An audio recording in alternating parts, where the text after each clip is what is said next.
All right, let's do this rapid fire. First tip, use blocks mode to outline your arrangement.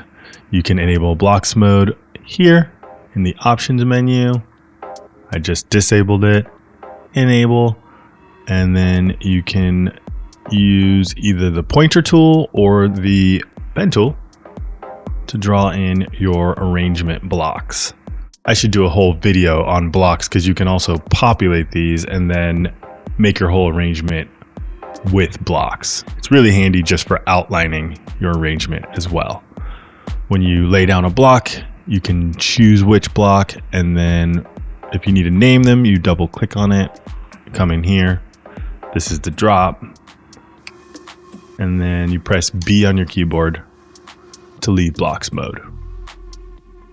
Next tip is to use the comp editor as much as you can to edit audio. It's really handy. So you can just double click on audio, go to the comp editor and edit things. I made an entire video on this, so I'll just link it now and you can learn everything you need to know about using the comp editor. It's super handy. Next tip is to use the inspector. Now the inspector is up here where it says position and where it says length. That's to control the regions here in the sequencer. Also these fades. If you're looking at an audio region, it's just really easy to, I want to move this a bar that way, or I want to move it a bar this way. This is bars, beats, sixteenths, and ticks. Yeah. So you can move things just a little bit. Here, I'll zoom in a little bit. You can move things just a little bit, or you can move things a lot. And if you notice, I just clicked on what division I want to move things by, and I actually just used the up and down arrows, or you can use the mouse wheel as well. It's also really handy for controlling the length of something. I want this to end before this little silence. I can select beats and just make it short. Oh, let's go back a 16th there. It's perfectly on the thing. It's also handy for moving the playhead, which is down here, or moving the loop braces, which is down here. The inspector is also handy for batch fades. So let's say I just added these regions and they're in the spot I want them to be, but I need to add some fades so there's no pops or clicks. I can just select all the regions, fade in. I usually do like 10 ticks, fade out, boom, they're all dialed in.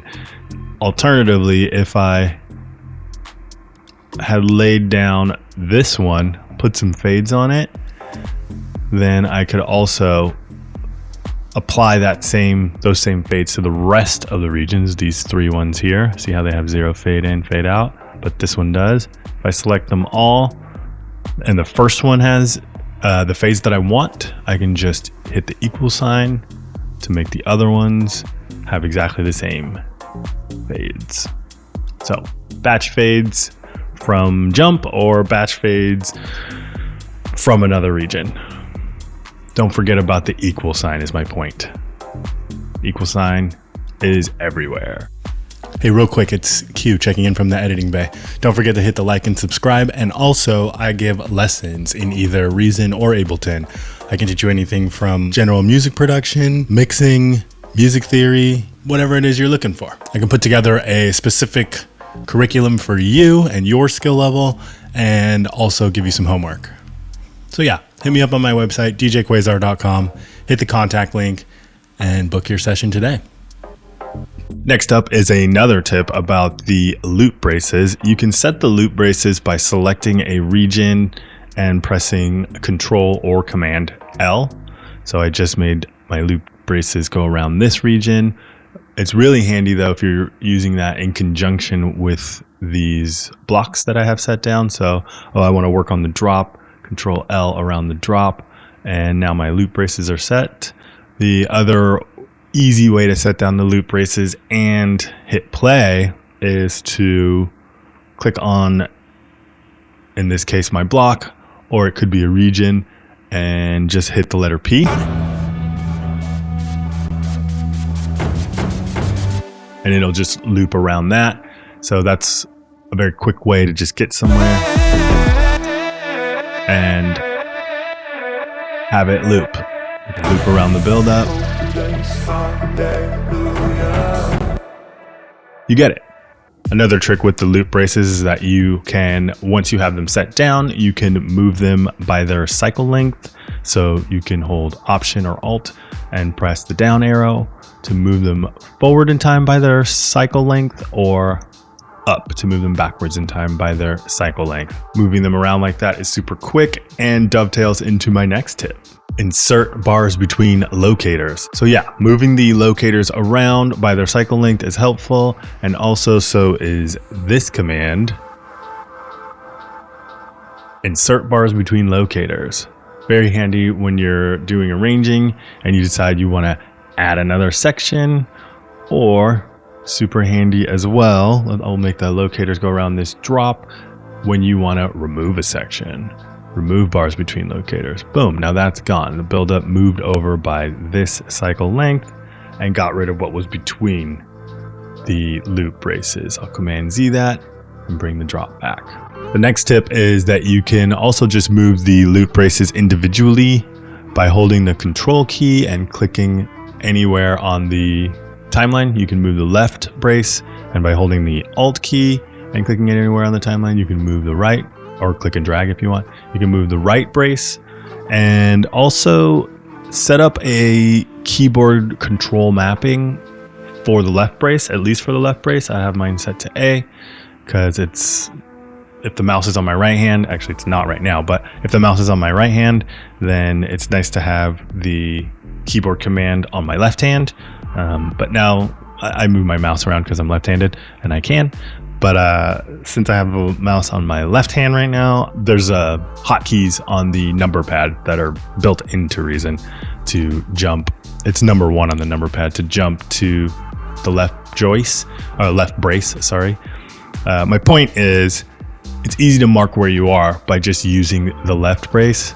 And then maybe the playhead's over here, you're messing around, you're listening, but I'm still working on this little area over here. Easy to jump back. Here's a tip for navigating your project. They recently added this zoom strip, which is super handy. But in case you're not on one of the latest versions of Reason, or if you just want another way, this was always here.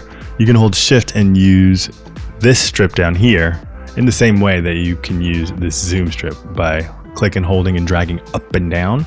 This one's handy because it makes bigger moves. Like this one's more micro, slightly, and this one's more macro, especially for zooming in, like, because I can see the colors here that I have laid down in my blocks, and it's easy to just zoom into the red one or zoom into so that's pretty handy. The next tip is to make a keyboard command for this button here, all solo off. So you can just right click, edit keyboard control mapping. I have mine set to the letter O. And that's handy for when you solo a bunch of stuff and then you want to unsolo it. That's what this button does. Unsolo all the stuff so that you don't have to go back and, if you have these solo, you don't have to do this. That'd be insane. You can just hit that button, but putting it on a keyboard mapping makes it much easier, obviously. So you can solo what you're working on, and then you're done working, and you can, now I want to solo this. Now I want to solo this ARP, but I have all this other stuff soloed. Just hit the all solo off button, then solo the ARP. Easy peasy. I use that button a lot, so set that up, because otherwise you're going to be fighting the mixer. This next tip is about alt and dub tracks. If you're not using alt and dub tracks, you should be. For audio, an alt track is made by, and this is super handy for vocals. In fact, I use it a lot here. If you want to do vocal throws to different effects or that sort of thing, this is my main vocal here. I can press comma to make a dub track. And what that does is take this track and all of its processing and just make a copy of it, basically. A very quick copy. So then let's say I wanted a little delay throw here. I would come here, put the delay on full wet, and then come back to the sequencer and then very easily copy a little snippet, and then this little thing will delay The dub track made that really easy. I didn't have to, like, I don't know, duplicate it or whatever. You can also make an alt track, which is like, I want to try an alternate thing. So make me a copy of this main vocal and mute the original. So you get there by pressing period instead of pressing comma. So I'm going to put a period on that, and I want a copy of it, and that's how I remember it. And yeah, on this copy, I want to hear this whole thing different. I don't know. I don't use alt tracks as much as I use dub tracks, because typically I'm making a duplicate copy of a track to do something additively. Add this little throw that has a delay on it or whatever. In MIDI regions, you can do the same alt and dub tracks, but it's a little different for when you want to try different things in your arrangement. So let's say you're playing chords and you want to try different chords, or you're playing a lead and you want to try it different ways. You can make an alt track, which is handy for adding something. If I want to outright just try something different, something new, then I can make an alt track by pressing period, and that does the same thing where it adds a new lane and mutes the original one. I've got a tip for you here in the rack. Use the Alt or Option key and use the disclosure triangle on any of the channels or instruments to just collapse everything. The rack can get a little confusing, and it's really handy to keep everything but what you're working on minimized. And then let's say I wanted to work on this here. There's nothing in there. That. I wanted to work on just this. It's very easy when I come back to see, where was I? Oh, I was working on this because this is the one that's open and the rest of them are closed. Another tip for the rack is at the very end of the rack, I have two combinators, and they're set up with common routings that I use for parallel processing. And this one's actually an A/B switch. Sometimes I want to like be able to A/B something. So I just have these set up. This is actually a third-party Spider Audio. Don't worry about it. I might make a whole video on just these. But yeah, at any time I can just copy this to another channel really quickly instead of having to set it up each time.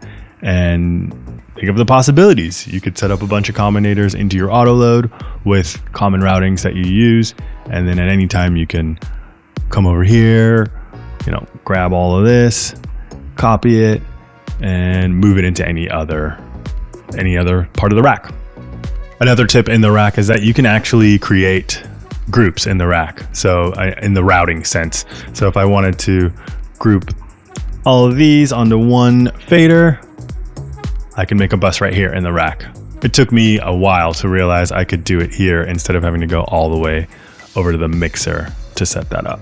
Another tip here in the rack, and it's also kind of a tip for the sequencer as well, is to have set colors that you use for different instruments. So all my melodics are this lilac, I think it's called, color, and all my basses are always this bluish turquoise color, and all my drums are always this light orange color. Kick is always red. Just get a system going for that, and it makes it easier for you to see what's going on. So there you go. To the point. Hopefully those are going to be helpful to you. I know they're helpful to me. It's good to see you guys again. I'll be seeing you soon.